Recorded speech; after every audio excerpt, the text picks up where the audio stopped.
Abogado, te habla Jorge Armando Rocha, gracias por la entrevista, muy buenos días. Buenos días, Jorge Armando, un placer estar contigo y con tu auditorio. Igualmente, abogado, dice el ministro Saldívar que se le violaron 2 derechos fundamentales a Florence Cassés y que por eso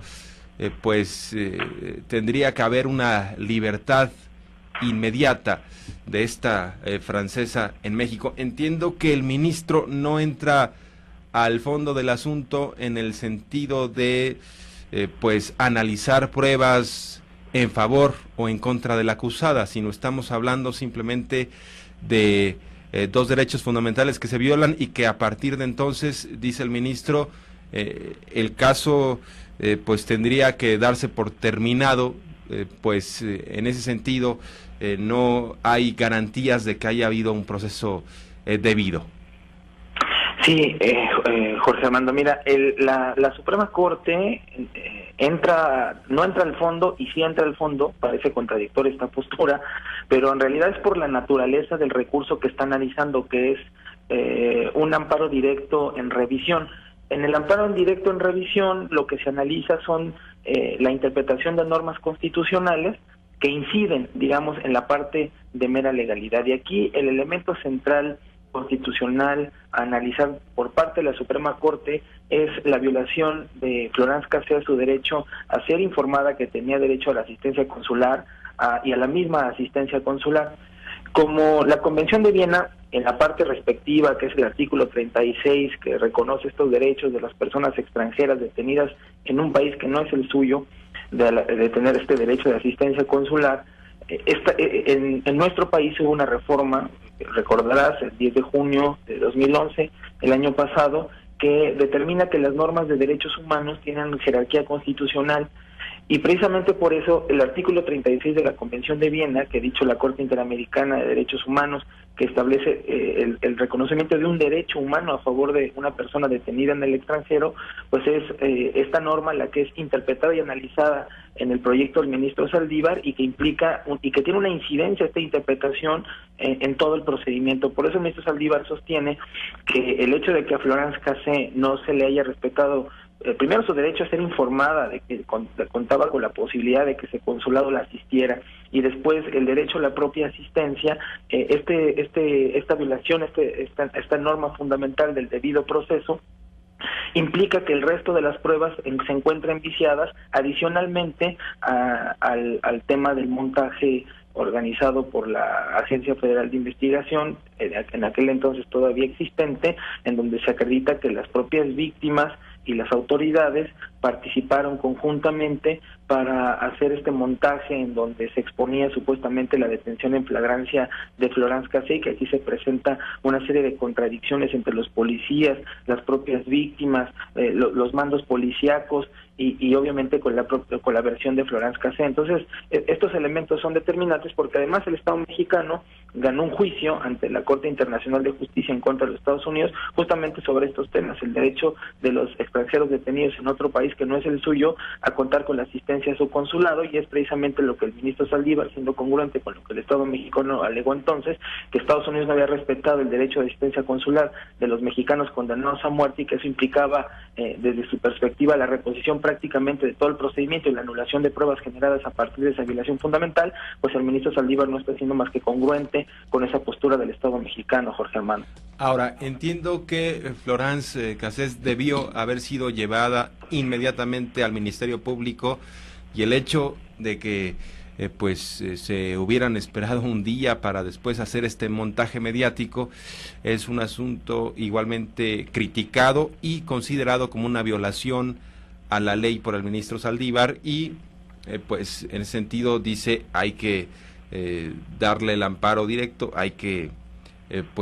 ya determinar su libertad absoluta. Sí, mira, yo quiero hacer hincapié en un tema muy importante. En materia penal, forma es fondo, porque muchas personas dicen, bueno, el hecho de que se le hayan violado todos sus derechos procesales no implica que sea inocente. Yo solamente debo decir que en materia penal se establecen reglas para la generación de las pruebas. Un juez que no conoció de los hechos, como yo no los conocí, como tú tampoco, ni el auditorio los conoció, pues tiene que tomar una decisión a partir de hechos que se reconstruyen en el procedimiento, hechos que ocurrieron en el pasado y que se van a analizar en el presente. Para que se pueda hacer esta reconstrucción con un mínimo de veracidad, se tienen que seguir reglas. Si esas reglas no se siguen, pues la reconstrucción de los hechos a partir de los cuales el juez va a tomar la decisión, pues no pueden tener ningún tipo de certeza ni de veracidad. Por eso es la importancia del procedimiento, para que una acusación, además donde está en peligro la libertad de una persona, pues tenga un sustento por lo menos veraz, para que sobre esa base se determine sobre su libertad. Entonces, por esa razón, si no hay pruebas lícitamente generadas, no hay elemento alguno para acusar a una persona de que haber cometido algún delito. Y en esas circunstancias, en un escenario de generación de prueba ilícita e incluso de ausencia probatoria, debe de prevalecer la presunción de inocencia. Y por lo que tú me dices, es un tema muy importante, porque la Constitución política, en el artículo 21, dice que las autoridades policíacas deben de regirse bajo los principios de honradez, legalidad, profesionalismo, eficiencia. Incluso el abogado Agustín Acosta, el abogado Florence Cassé, plantea ese tema de análisis constitucional, porque el hecho, como tú lo refieres, de que los policías hayan referido que detuvieron a Florence Cassé en un día que no lo detuvieron, porque los policías señalan que detuvieron a Florence el 9 de diciembre del 2005 a las 5:30 de la mañana, eso dicen en su parte informativo, cuando en realidad Florence Cassé había sido detenida un día antes, a las 10:30 de la mañana, en la carretera México-Cuernavaca, el 8 de diciembre del 2005. Entonces, a partir de esta mentira inicial, las autoridades refieren una hora de la detención. Fíjate, en el parte informativo que consta en el expediente, que no refiere incluso la parte del montaje, dice que Florence Cassé y Israel Vallarta fueron detenidos a las 5:30 de la mañana y que en ese momento Israel Vallarta confesó ser un secuestrador y tener personas detenidas en el rancho Las Chinitas. Según esta parte informativo, a las 7:15 fue el rescate, y no fue así con este aparato de policías y los medios de comunicación. Fue a las 7:15 y dicen los policías en parte informativo, Israel Vallarta nos condujo al rancho Las Chinitas y él abrió la puerta y nos dejó entrar. Pero este parte informativo se contradice completamente con la versión pública, esta que pretendieron hacer en el montaje, en donde se aprecian los videos del montaje que a las 6:47 fue el rescate. Entonces, en la pregunta obvia hacia la autoridad diciéndole, oigan, si el montaje dice, o más bien el video dice que a las 6:47 fueron rescatadas, pero en el parte informativo refieren que fue a las 7:15 de la mañana, resulta entonces que el rescate en términos de la versión oficial fue media hora después de lo que refiere la versión del video. Y esta contradicción inicial, porque al principio debemos de recordar que las autoridades no quisieron reconocer que había un montaje sobre la forma de la detención, fue hasta el 5 de febrero, cuando, no sé si recuerdas que Florence Cassé entró al aire en un programa de Denise Merker, en Punto de Partida, en ese momento que le dice al secretario García Luna, oiga, yo no fui detenido el 9 de diciembre, yo fui detenida el 8 de diciembre. A partir de ese momento la autoridad pretendió cuadrar sus horarios, se dio cuenta que la versión oficial decía que Florence había sido detenida 30 minutos después de lo que había aparecido en el video del montaje que salió en los medios de comunicación, y a partir de ese momento lo que hizo la Procuraduría fue tratar de empatar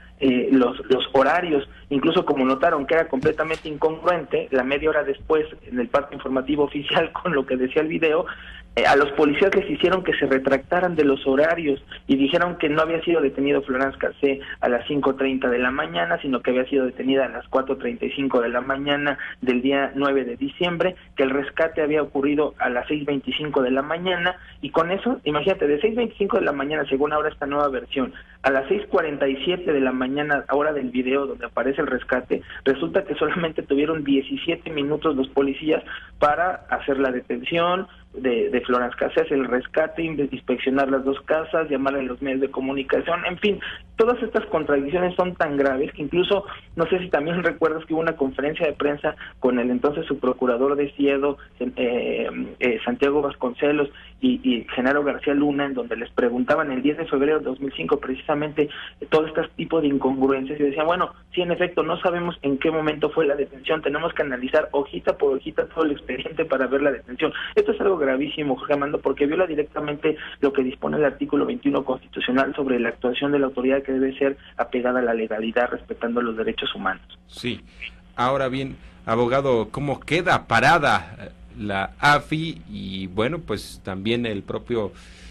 actual secretario de Seguridad Pública Federal, Genaro García Luna, con este caso?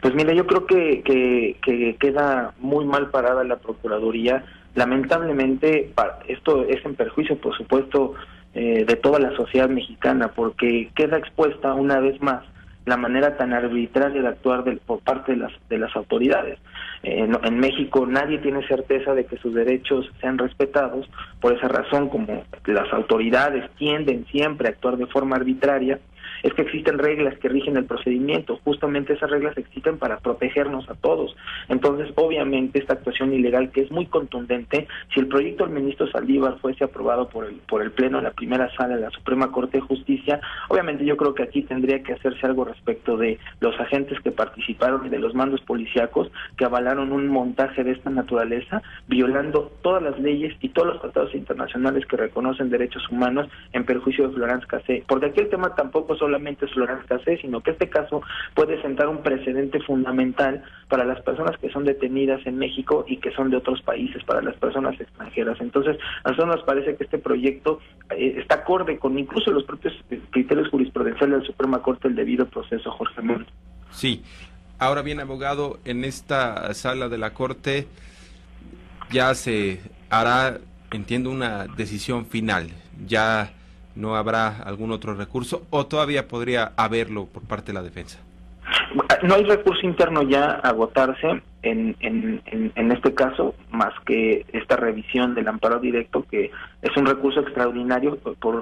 Digamos que jurídicamente el amparo directo no es revisable, salvo algunas excepciones, como ocurre en este caso, en donde hay interpretación directa de alguna norma constitucional, como es el caso del derecho a la asistencia consular establecida en un tratado internacional, y esta norma, el artículo 36, está en jerarquía constitucional, o bien cuando se alega inconstitucionalidad de leyes. Por tanto, este recurso que está analizando la Suprema Corte de Justicia es el último en el ámbito interno, y en caso de que negara la libertad de Florence